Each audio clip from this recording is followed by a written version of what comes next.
વાગી ગયા છે સવારના 9, 8:30 અને આજે છે પડતર દિવસની પણ બધાને શુભકામના. જીવનની અંદર આરામનો દિવસ છે. અમે ફૂલ આરામ કરી અને હવે જઈએ છીએ કાલ ભૈરવ અને બીજા 4-5 મંદિરો છે એના દર્શન કરવા. ઉજ્જૈન ભ્રમણ કરવા જઈએ છીએ. ઓટોવાળા આ ગયા, રિક્ષાવાળા ભાઈ આવી ગયા છે. હવે એ જ્યાં સુધી અમારું પૂર્ણ નહીં થાય ત્યાં સુધી અમને ફેરવશે. અમારી યાત્રા પૂર્ણ નહીં થાય ત્યાં સુધી અમારું પૂર્ણ નહીં, આપણું પૂર્ણ કરી દો. યાત્રા ટૂંકમાં બધું ફરાઈ નહીં જાય ને ત્યાં સુધી ફેરવશે. અને લખું વચ્ચે જોઈએ હું આજે કોના લોહી પીએ છે ઉજ્જૈનની અંદર. કાલે તો 2-3 જણાના લોહી પી લીધા હતા. અને થેન્ક યુ કે લખુભાઈ બગેડીની ટોપિકમાં હાલે એમ છે. મારે બગેડી બનાવી દેવો છે એલા મોડો એટલે તો લખું વિડીયોમાં લઉં છું. અને બસ આમ જ કમેન્ટ કરતા રહ્યો હારી અને પ્રોત્સાહન આપતા રહ્યો. અને આજે ચાલુ રાખજો એટલે અમને આમ જુસ્સો આવે અને મજા આવે. આવજો બધા. સીતારામ. આગળના વિડીયોમાં બનાવી દેજો. નવીન કરતા રહેશું, અલગ કરતા રહેશું. હું સેલ કરીએ તમે જોતા રહેજો અને સારી કોમેડી કરતા રહેજો. તમને જેમ મજા આવે કરતા રહેજો. આવજો બધા. જય માતા. ભગવાન શ્રી કૃષ્ણના ગુરુ સાંદીપની ઋષિનો આશ્રમ છે અહીંયા મધ્યપ્રદેશની અંદર. તો પહેલા વહેલા કાલ ભૈરવના દર્શન કરતા પહેલા વહેલા અંદર જઈએ છીએ અમે. સરસ મજાનો આશ્રમ છે.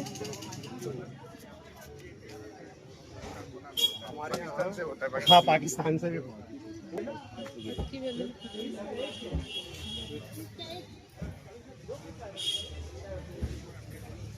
મસ્ત પાર્ક છે, સરસ બગીચો, સરસ મજાનો સાંદીપની ઋષિનો.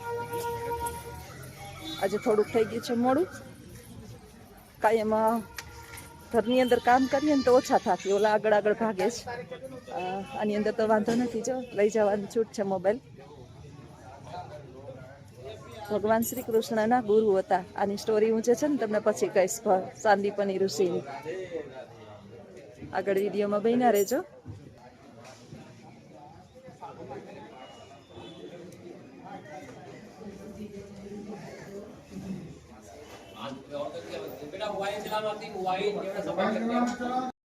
ભગવાન શ્રી કૃષ્ણ, બલરામ શ્રી કૃષ્ણ અને સુદામા છે અહીંયા. આ વિદ્યાપીઠ છે. ભગવાન શ્રી કૃષ્ણ અહીંયા વિદ્યાપીઠમાં ભણ્યા હતા. એ આશ્રમ છે સાંદીપનીનો. આ ગુરુની ગાદી છે.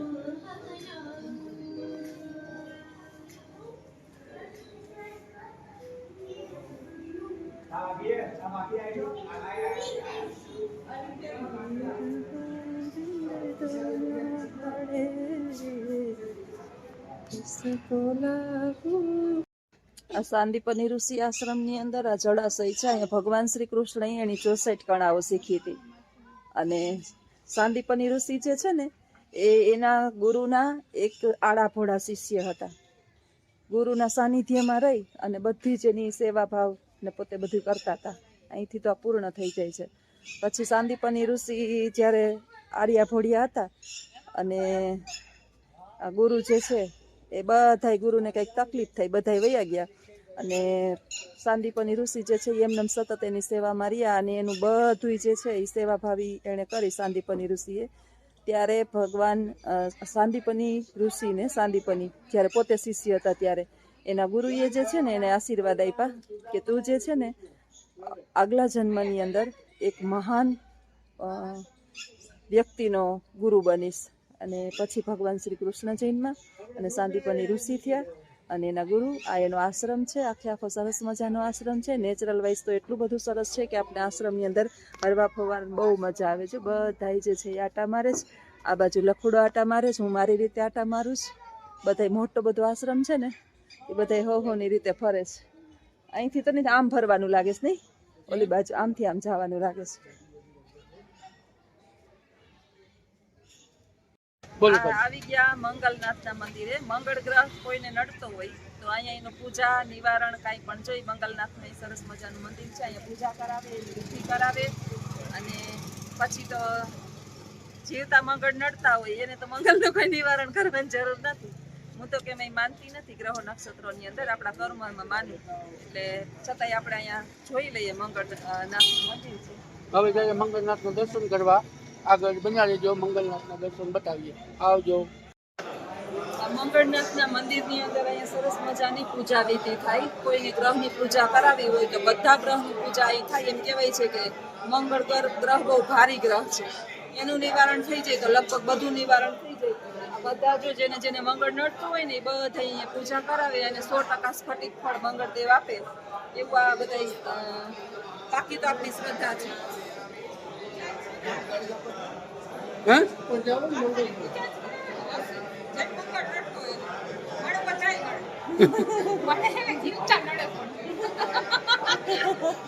અને જીવતા મંગળ નડે એને ઘરનો મંગળ છે. કોમેન્ટ કરજો મિત્રો. આશા એમ કે ઘરનું માણસ નડે, તમે કોમેન્ટ કરજો કે હું ખરાબ છે કે પૂજા થઈ જાય આને ગુજરાતી આવડે છે.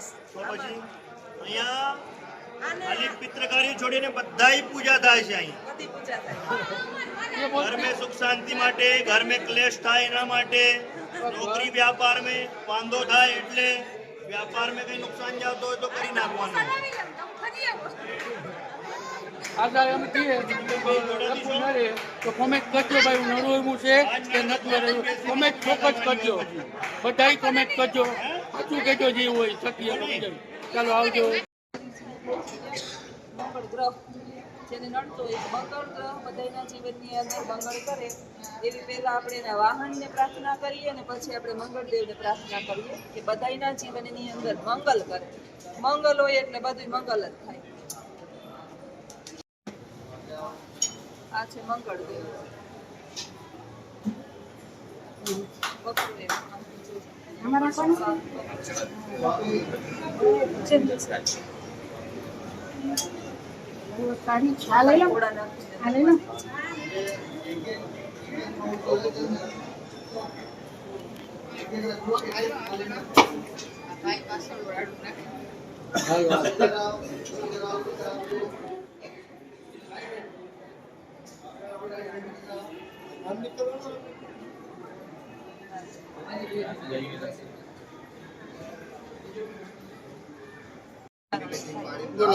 હનુમાનજી મહારાજનું અહીંયા સ્થાન છે. કોઈ પણ પ્રકારના દોષ હોય ને એની જે છે ને એનું નિવારણ કરાવે, એની વિધિ ચાલુ છે અત્યારે. બધા મંગલ યંત્ર દ્વારા એનું નિવારણ કરાવે છે. આ કઈ નદી એમાં આ હે પીપળા નદી.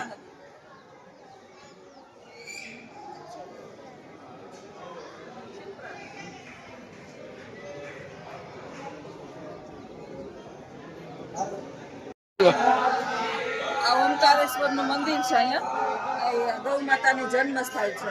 અહીંયાથી ગૌ માતાનો જન્મ અહીંથી થયેલો માનવામાં આવે છે.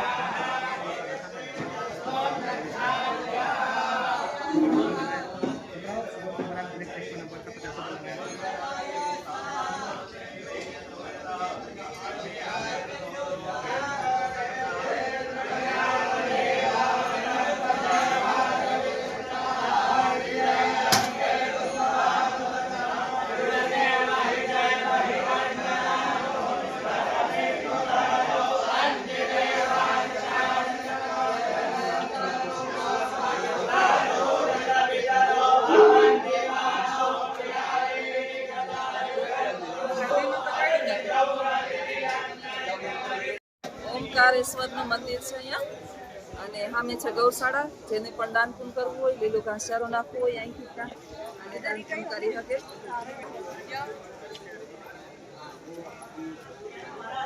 ઉજ્જૈનની અંદર છે ને 5 જોવાલાયક સ્થળ છે. એમાં કાલે અમે મહાકાલના દર્શન કર્યા, આજે મંગળદેવના, પછી ત્યાંથી સાંદીપન્ય આશ્રમ અને અત્યારે ત્રીજા મંદિરે આવ્યા ઓમકારેશ્વર, અને હજી 2 બાકી છે. કાલ ભૈરવનું છેલ્લે રાખશું, ત્યાં વાર લાગશે એટલે પેલા નાના નાના મંદિર છે એ બધા લઈ લઈએ. સરસ બધા જોવાલાયક સ્થળ છે.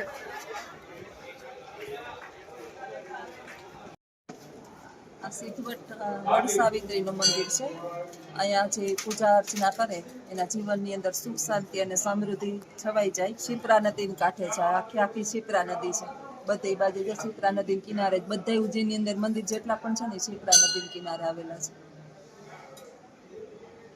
સિદ્ધવટ મહારાજ એટલે આમ તો ભોળાનાથ ને માં પાર્વતીનું મંદિર છે. અહીંયા મુંડન વિધિ થાય. આ લોકો મધ્યપ્રદેશની અંદર જે છે ને મુંડન વિધિ અહીંયા કરાવે બધી. આપણે જેમ આપણા દેવી દેવતાઓને ત્યાં મુંડન વિધિ થતી હોય ને એ મુંડન વિધિ અહીંયા થાય છે. બધી પૂજા પાઠ કરી અને મુંડન વિધિ કરે. મંદિર આવી ગયું એ કાલ ભૈરવનું. અંદર જોઈએ અંદર તો કેમેરો લગભગ મનાય છે ને મનાય છે અંદર મનાય છે. બહારથી આવું છે ત્યારે કાલ ભૈરવનું માણસ ને અત્યારે તેમાં ભીડ લાગી ગઈ છે. ફૂલ ટ્રાફિક છે ફૂલ ટ્રાફિક છે અત્યારે. કલાક કાઢવાની થાય. હે કલાક છે અડધી કલાક છે ના આટલું બધું નહીં.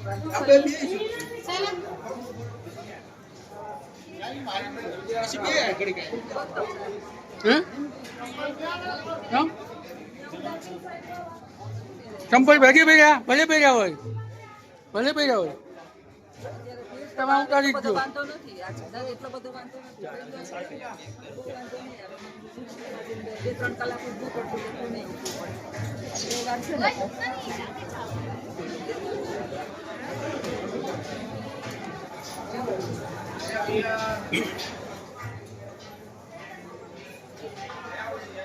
કાલના દર્શન કરવા આવી ગયા. માણસની બહુ ભીડ છે.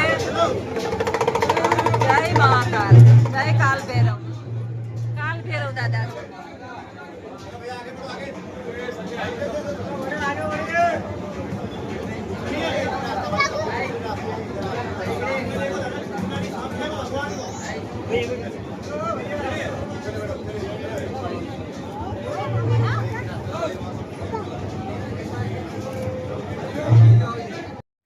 આ સિદ્ધેશ્વર મહાદેવનું મંદિર છે. સિદ્ધેશ્વરનું મંદિર એટલે સિદ્ધિ વિનાયકનું મંદિર. ગણપતિ ગજાનંદો અંદર બંધાય છે ફોટો ખેંચવાની.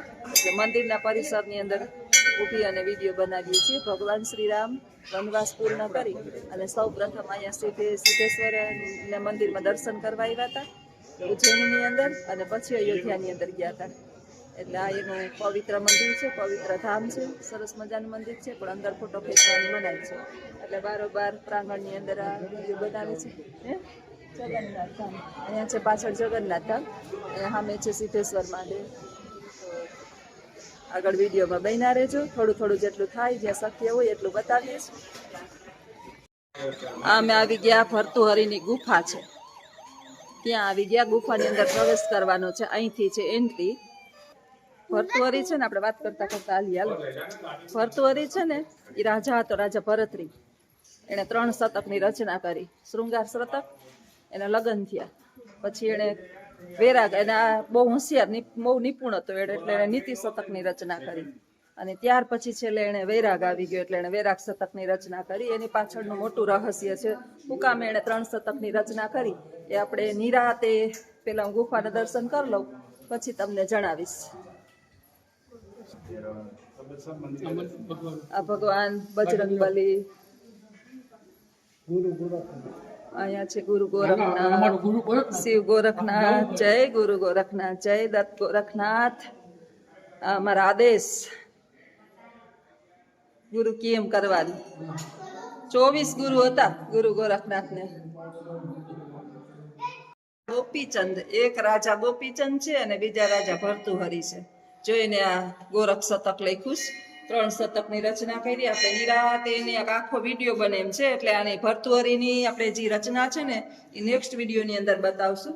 અત્યારે જોવાની પાછળ રિક્ષાવાળો પછી રાડ્યું નાખે છે કે તમે મોડું કરો છો. આ બધી આખી એની ગુફા છે ભર્તુહરિની. ગોપીચંદ રાજા હતો, ભરતરી રાજા હતો. ભરતરી રાજા ભર્તુહરિ ઋષિ કેમ થઈ ગયા એની પાછળ આખી કહાની છે. અને દરેક કહાની છે ને બાયુની હોય. આ કહાની બાયુની જ છે. વાહ, અને ભક્તિની ધૂન લાગી ગઈ. વાહ લખુડો, વાહ વાહ, મારો ભગેડી, વાહ. આરને ડમરું લઈ લીધા. ઘોડાના ડમરું વગાડે ને કૃષ્ણ જે છે એને નૃત્ય કરે છે. વાહ વાહ મૂકી દો હવે